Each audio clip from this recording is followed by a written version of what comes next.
La agenda económica PM de este jueves muestra que la volatilidad se mantiene en el mundo, porque si el miércoles hubo un desplome del petróleo y las bolsas subieron muy fuerte, este jueves no hubo lo contrario, pero el petróleo subió levemente y las bolsas cayeron, pero poco. El punto es que la volatilidad y la incertidumbre se mantiene porque todavía es muy feble la tregua en el estrecho de Hormuz, tal como lo cuenta Natalia Muñoz.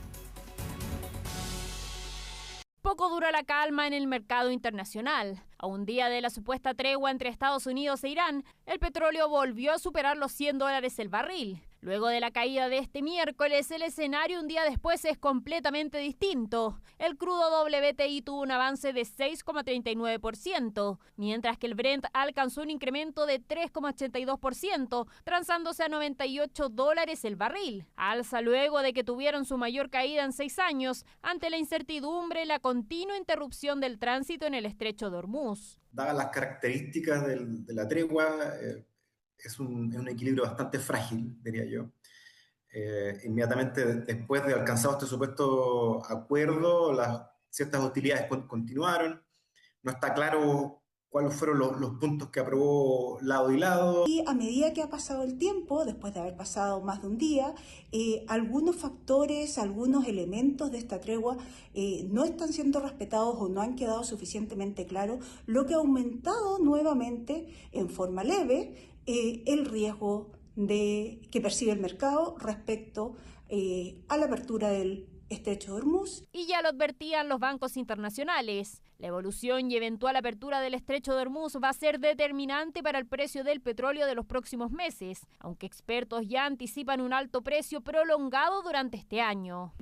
Normalizar esto una vez que el estrecho de Hormuz se abra va a significar meses. Entonces eso obviamente que se va a traducir en precios del petróleo sobre los $80 el barril. Incertidumbre en los mercados que se hizo sentir en el comportamiento de las bolsas. Luego de la euforia de este miércoles, el escenario ya cambió a cautela. De hecho, el Nikkei japonés cerró con una baja de 0,73%, cambio rotundo si se compara con la jornada de crecimiento del día anterior. Mismo panorama en Europa, donde Frankfurt y París también retrocedieron. Nueva York, por su parte, tuvo un leve incremento de 0,58%, situación similar en el IPSA de Santiago, que no registró grandes variaciones, subiendo 0,92%. Ayer se registró una gran sensación de alivio en los mercados bursátiles. El precio del petróleo cayó significativamente. Hoy, las compras posteriores son algo escasas. El precio del petróleo se sitúa ligeramente al alza y los inversores adoptan una postura algo más defensiva. El billete verde, por su parte, extendió su caída con un retroceso a 983 pesos, precio que no se veía desde el pasado 10 de marzo. ¿Qué pasaría con el dólar? Es probable que en los próximos días y semanas permanezca volátil. El peso está muy sensible a los desarrollos de la guerra en el Medio Oriente por la condición de Chile de que importa prácticamente todo el petróleo que consume. Y en el punto actual la tregua parece inestable. Lo más probable es que en el corto plazo los indicadores se mantengan sumamente volátiles, con días al alza y días a la baja, y que por lo tanto en el intertanto y al menos hasta que terminen estas 2 semanas no vamos a tener una tendencia clara en la evolución de los precios ni en la evolución del tipo de cambio en Chile. Volatilidad en los mercados que se refleja en la divisa norteamericana, con los ojos del mundo atentos en el estrecho donde transita el 20% del consumo del petróleo del mundo. Si sigue subiendo el precio del petróleo, viene una época de mucha inflación. Por eso, quiero que veamos lo que está publicado en la página web de CNN Chile en la sección de Economía, porque el Fondo Monetario Internacional advierte que los bancos centrales deberán subir con firmeza las tasas de interés para atenuar el shock de la guerra. Es una nota que escribe Miguel Buxdorf y advierte lo que nosotros le hemos contado que haría el Banco Central de nuestro país: subir la tasa de interés si es que se mantienen los shocks inflacionarios. Los invitamos a que vean la página web de CNN Chile para más detalles. Y bueno, estos shocks de precios también se advierten en el comercio internacional y en los pasajes aéreos. De hecho, aerolíneas ya subieron los tickets debido a que está más caro el precio del combustible, tal como lo explica Pilar Gutiérrez.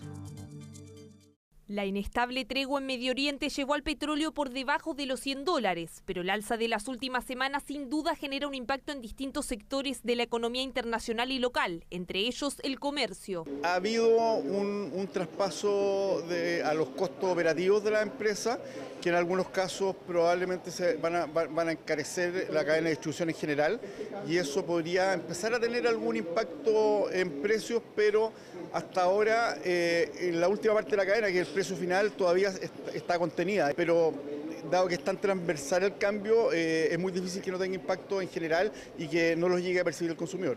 La incertidumbre todavía es elevada, por lo que aún no hay datos del impacto, pero si antes se esperaba un rango de crecimiento de 3 a 3,5% para el sector este año, ahora se espera que sea más cercano al 3%. En el comercio electrónico también se notan los efectos, aunque hay oportunidades tecnológicas que pueden permitir compensar el alza de costos. Impacto que hay, sí hay un impacto, pero se minimiza cuando vos empezás a mejorar la productividad y la cadena de valor. Cuando vos sos más eficiente, cuando lográs, usando las herramientas y recursos que te da la inteligencia artificial, optimizar tu operación, ese aumento que tenés de las variables macro que no podés dominar, las podés manejar con las variables micro. Y es que los costos del transporte y la cadena logística han aumentado por el alza del combustible. Esto ya lo estamos viendo nosotros desde el lado de nuestros propios insumos, por lo tanto al cliente no solo le está subiendo los costos logísticos, sino que también las materias primas e insumos para sus productos. Y eso obviamente va a repercutir o está repercutiendo en los precios que finalmente le llega al consumidor final. Sin embargo, algunas empresas están haciendo esfuerzos para contener lo más posible ese traspaso a precios. Se trata básicamente de una iniciativa de congelar más de 2.000 productos de la canasta básica para todos los hogares en Chile, en los que no vamos a tocar los precios de aquí a por lo menos 3 meses. Productos como el pan, que está presente en todas las casas en Chile, productos de limpieza obviamente, todos los productos de alimentación que tienen que ver con la canasta básica, incluso productos que tienen que ver con mascotas. Otro sector que se ve afectado directamente por el escenario internacional es el transporte aéreo. Un impacto grande en toda la industria, no solamente la industria aérea, y la industria aérea fuertemente porque 1/3 de los costos representan los combustibles, y si este sube más de un 60%, el impacto es muy grande. Pero también podemos decir que esto sigue en evolución. Probablemente hay un receso de 2 semanas, pero eso en definitiva puede implicar mayores consecuencias todavía. Así que va a haber un rezago probablemente si pensamos que la guerra termina mañana, por bastante tiempo. Sin embargo, todavía la situación es incierta sobre los efectos que puede generar a más largo plazo, ya que dependerá de cuánto se extienda el conflicto en Medio Oriente. Algunas aerolíneas ya ven efectos, y es que el combustible denominado jet fuel representa entre el 25 y 30% de los costos. Por eso, algunas aerolíneas ya se vieron forzadas a subir los pasajes. Hemos incrementado las tarifas, intentando traspasar al consumidor gran parte de este ajuste en precios de jet fuel. ¿Qué hemos visto las primeras semanas? Que el consumidor está pagando tarifas medias más altas, pero que el FO de los aviones se está cayendo, o sea que la demanda y el número de pasajeros está cayendo. Entonces, en un escenario más largo de un jet fuel alto, la demanda va a ser un poco más baja. Nosotros hoy estamos tratando de traspasar, obviamente, en todos los mercados que operamos, como la mayoría de la industria, y desde el punto de vista de la demanda somos más cautos. Nosotros todavía no hemos visto grandes temas de demanda, lo vemos como un riesgo, pero también somos muy cautos. A nivel local, según las últimas cifras del IPC de marzo, el transporte aéreo de pasajeros y el transporte aéreo internacional subió 15%. Como lo veíamos, ya hay aerolíneas que han subido el precio de los pasajes debido al aumento en el precio de los combustibles. Queremos seguir abordando este tema junto a la directora comercial para América Latina de Iberia, Marina Colunga, que nos acompaña acá en Agenda Económica. Marina, muchas gracias por estar en CNN Chile. Gracias por recibirme, es un placer para mí. Antes de entrar directamente a ese tema, me imagino que el evento de IATA, el Gremio Internacional de las Aerolíneas, si no fue el 100% el tema del alza de los combustibles, debe haber sido el 95%. A ver, es la coyuntura global en la que estamos viviendo, evidentemente pone en la agenda un tema que tiene tanto impacto para las industrias en general y por supuesto que para la aviación también. Es cierto que cuando miramos un poco dónde estamos parados como compañía, gozamos de cierta ventaja competitiva. Iberia tiene una apuesta muy clara y definida de expandir su footprint, su huella a lo largo de Latinoamérica. Y como parte de Grupo IAG nosotros contamos con coberturas que nos permiten de alguna manera poder proyectar nuestra estrategia sin un impacto directo en un horizonte de tiempo determinado que de alguna manera nos permite seguir desarrollando y seguir apostando por el crecimiento de alguna manera protegidos por el efecto económico que pudiera tener para otras aerolíneas. Lo mencionas de que el aumento en el precio de los combustibles no impida lesionar el normal desarrollo de la empresa, manteniendo la frecuencia de los vuelos, o que estas mismas coberturas que tú mencionas les permitan no traspasar el aumento del precio de los combustibles al precio de los pasajes? Yo creo que esa respuesta tiene dos partes y en las dos hay una parte de razón en lo que me está señalando. Por un lado, nosotros tenemos un plan de desarrollo, un plan que se llama plan de vuelo, es una hoja de ruta que nos permite visualizar el camino que queremos seguir en los próximos, le decimos 2030 porque es en los próximos años, para alcanzar el nivel y la distribución que queremos. El plan de vuelo considera una inversión de 6.000 millones de euros y una parte fundamental de esa inversión viene de la mano de la flota. Entonces, como compañía, Iberia sigue apostando a la expansión de la red y solo como para darte un ejemplo, hemos anunciado las 13 frecuencias semanales para el puente aéreo entre Santiago y Madrid en una cifra histórica que se apalanca de un 2025 con resultados extraordinarios, con un EBIT de más de 1.300 millones y con una rentabilidad muy superior a otras compañías, una rentabilidad de 16.2% que nos apalanca y nos permite seguir. Y esa frecuencia se mantiene inalterable, independiente de los costos de los combustibles que han subido tanto, a pesar de la baja que hemos visto esta semana dentro de esta tregua que es bastante feble, pero tregua al fin y al cabo. En nuestra hoja de ruta se mantiene exacta como está diseñada. Y no solamente se mantiene, y es verdad que estamos en Chile y estamos hablando del mercado chileno, pero cuando hablamos de nuestra estrategia a nivel regional, nosotros no solamente crecemos la capacidad en Chile, sino que seguimos apostando por el desarrollo de las rutas en la región. Entonces abrimos Caracas, retomamos los vuelos a Caracas, en el último trimestre del año pasado y acabamos de anunciar un incremento de capacidad de las rutas de Recife y Fortaleza en el norte de Brasil. Vamos a abrir Monterrey, vamos a abrir Newark, entonces Toronto, Orlando. Verdaderamente nuestra estrategia en este momento, al día de hoy y en las condiciones en las que nosotros hemos planeado y desarrollado el plan, nos permiten seguir expandiendo. Clarísimo lo de las frecuencias. Ahora, respecto al precio de los pasajes, ¿no han subido? En este momento los precios de los pasajes siempre tienen un componente de oferta y demanda, pero nosotros no estamos haciendo un ajuste en nuestra estrategia de precios derivado de la coyuntura actual. ¿Eso en Iberia, en British Airways y también en Level? A ver, cada aerolínea del grupo tiene una aproximación distinta y es verdad que las garantías que nosotros tenemos vienen de parte de IAG, pero es cierto que Iberia está mucho más apalancada en Latinoamérica que a lo mejor las otras compañías del grupo. Entonces, te puedo decir que nosotros en este momento obedecemos a la ley de la oferta y la demanda y puede haber fluctuaciones en el precio, pero que son las fluctuaciones en el precio que pudiera haber en cualquier otro momento, no están directamente relacionadas. Ahora, al día de hoy, en abril del 2026, a la coyuntura del abastecimiento. Clarísimo también ese tema.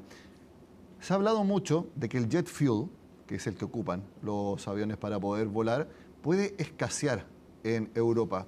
¿Está sucediendo eso con Iberia? Disculpadme que me repita un poco, pero la realidad es que nosotros, cuando hacemos un plan, una planificación y una planificación tan ambiciosa como la expansión que hemos logrado llegar a Latinoamérica, consideramos todos los componentes y evidentemente los consumibles son una parte. Entonces, dentro de nuestra estrategia al día de hoy, aún considerando una expansión, nosotros no estamos anticipando la necesidad de hacer cambios y en consecuencia te podría decir que no estamos anticipando que esto va a ser un problema. Entonces, dentro de todo, obviamente es un tema que preocupa, como a todo el resto del mundo, va a impactar de una forma u otra, pero no ha tenido disrupciones, no ha provocado grandes problemas para el trabajo de Iberia, ni tampoco para los clientes, al menos hasta ahora. No, tal cual lo dices, y te puedo decir que lo seguimos muy de cerca.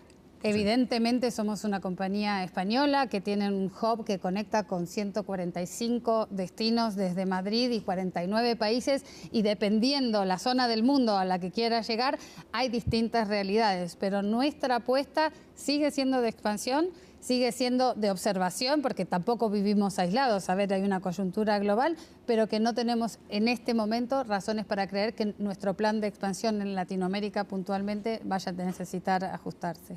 Marina, hablemos de los planes que tiene Iberia para nuestro país. Hablaste de 13 frecuencias semanales. Cuéntanos un poco más sobre eso. ¿Es solamente Iberia? ¿Considera el Level y los vuelos directos a Barcelona? ¿Considera también British Airways directamente a Londres? Mira, cuando hablamos de las 13 frecuencias semanales publicadas para el invierno, porque también es verdad que la historia de capacidad aérea ha ido evolucionando a lo largo de los últimos años. Entonces, nosotros publicamos a partir del último trimestre de este año la 13ª frecuencia. En este momento tenemos 12 de Iberia, y en este mercado tenemos 4 semanales de British, 4 semanales de Level, que suman en total 20 semanales del grupo. Ahora, cuando hablamos de Iberia, estamos hablando de más o menos unas 1.300 personas todos los días entre Santiago y Madrid. Es verdad que cuando nos ponemos a analizar quiénes son los que viajan, porque son un montón de personas todos los días, hemos identificado que en el caso particular del origen Chile hay un interés creciente o hay una aceleración del negocio corporativo. Y también hemos identificado que este negocio corporativo está cada vez más cercano al negocio al segmento de placer, este segmento de bleisure, que es como de leisure con business. Y atendiendo a esa necesidad y atendiendo a esa situación, creamos un programa que nos permite ofrecer un stopover en Madrid, que se llama Hola Madrid, sin que te cueste más. Entonces, los destinos más visitados por los chilenos en Europa son, no sé, Alemania, Italia, Francia. Si tú tienes un viaje de negocio, de placer en realidad, pero hemos visto que los viajes de negocios toman la opción del stopover hasta 9 noches en Madrid y lo convierten en un propósito doble. Haces tu negocio y aparte disfrutas de Madrid, que está en su momento. Y lo mencionan porque están viendo este fenómeno más desde chilenos que van a hacer negocios hacia Europa que de europeos que vengan a hacer negocios acá a Chile. Es bueno que lo menciones porque también es importante. Es cierto que el producto de Hola Madrid existe para el origen Latinoamérica que va hacia Europa, pero también es cierto que más o menos en esta ruta en particular el 50% de los pasajeros originan en Europa y el 50% originan en Chile. Entonces, creo que habla de una historia de reactivación económica entre los dos países. Es evidente que a lo largo de toda Latinoamérica, y Chile no es la excepción, hay un componente, si quieres, étnico o de herencia, que hay mucha gente que tiene familia en Europa, pero que esto que a lo mejor hace 80 años, que este año cumplimos 80 años volando entre Europa y en realidad Argentina, y aquí 60 el año que viene, originalmente era uno de los factores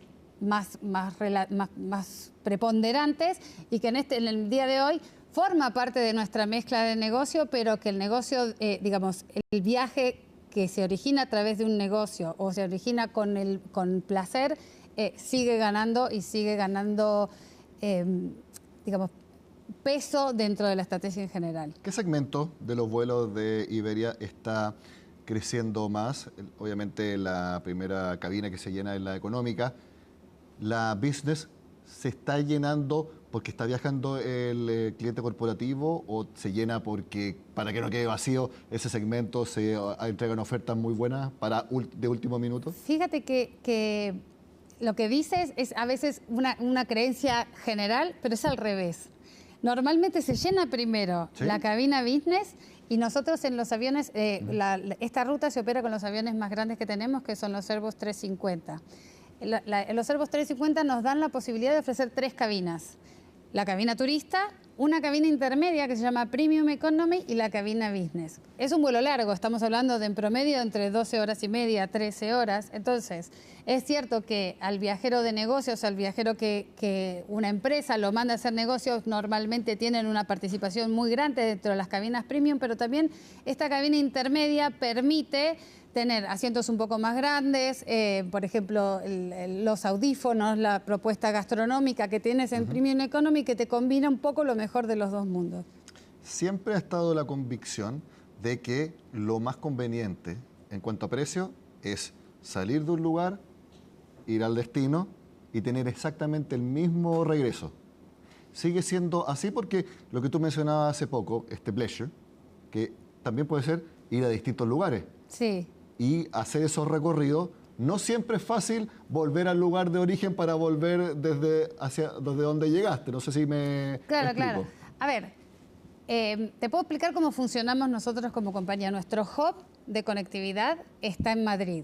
Entonces, desde ahí puedes conectar a toda Europa y en realidad a algunos otros países a nivel global. Te digo, el año pasado inauguramos Narita y es un éxito. La gente sigue volando a Japón, destinos del norte de África, hasta algunos, bueno, en este momento no, pero que también en el Middle East. Entonces, es cierto que los viajes internacionales salen de Madrid. Entonces, aunque quieras hacer un recorrido europeo, tienes que volver porque el vuelo va a regresar de Madrid. Antes de terminar, te pongo otro ejemplo. Ya.